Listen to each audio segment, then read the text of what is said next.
Assalamualaikum warahmatullahi wabarakatuh.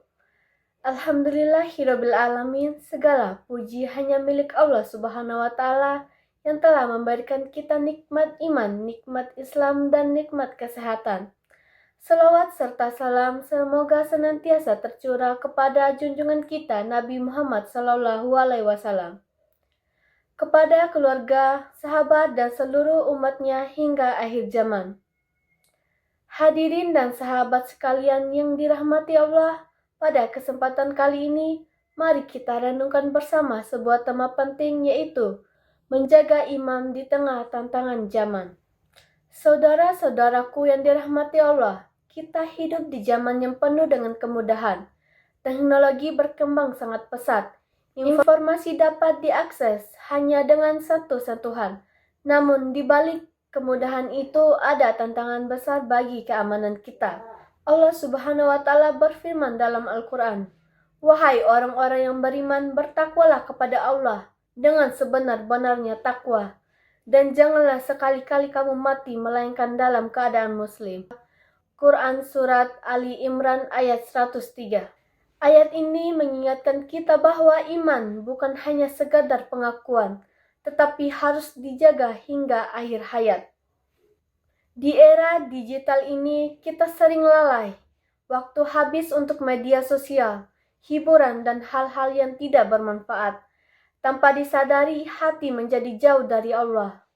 Padahal Rasulullah SAW bersabda, "Dalam diri manusia terdapat segumpal daging. Jika ia baik, maka baiklah seluruh tubuhnya. Jika ia rusak, maka rusaklah seluruh tubuhnya.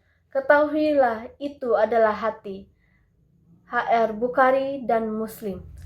Hati yang jauh dari zikir akan mudah terpengaruh oleh hawa nafsu, fitnah, dan kemaksiatan. Namun, adapun cara menjaga iman. Hadirin yang berbahagia, ada beberapa cara yang dapat kita lakukan untuk menjaga iman di tengah tantangan zaman. Pertama, memperkuat hubungan dengan Allah. Caranya dengan menjaga salat 5 waktu, memperbanyak doa, zikir, dan membaca Al-Quran. Jangan jadikan salat sebagai beban, tetapi sebagai kebutuhan jiwa. Kedua, memilih lingkungan yang baik. Teman sangat mempengaruhi iman seseorang. Rasulullah SAW bersabda, "Seseorang tergantung agama temannya, maka hendaklah salah seorang dari kalian melihat siapa yang dijadikan teman." HR Abu Dawud. Lingkungan yang baik akan mengingatkan kita pada kebaikan, bukan pada maksiat.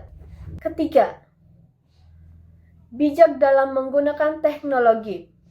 Gunakan media sosial untuk hal-hal yang positif, menuntut ilmu, berdakwah, dan menyebarkan kebaikan. Jangan biarkan teknologi menguasai hidup kita hingga melalaikan kewajiban kepada Allah Subhanahu wa taala. Keempat, memperbanyak muhasabah diri. Luangkan waktu untuk merenung, apakah hari ini kita lebih dekat kepada Allah atau justru semakin jauh. Muhasabah akan membuat kita sadar dan memperbaiki diri. Saudara-saudaraku yang dirahmati Allah, iman itu naik dan turun. Tugas kita adalah menjaganya agar tetap hidup di dalam hati. Jangan menunda taubat karena kita tidak tahu kapan ajal menjemput.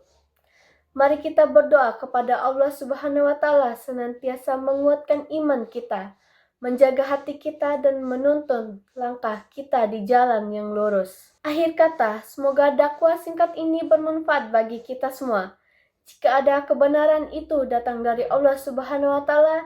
Jika ada kekurangan, itu datang dari diri saya pribadi.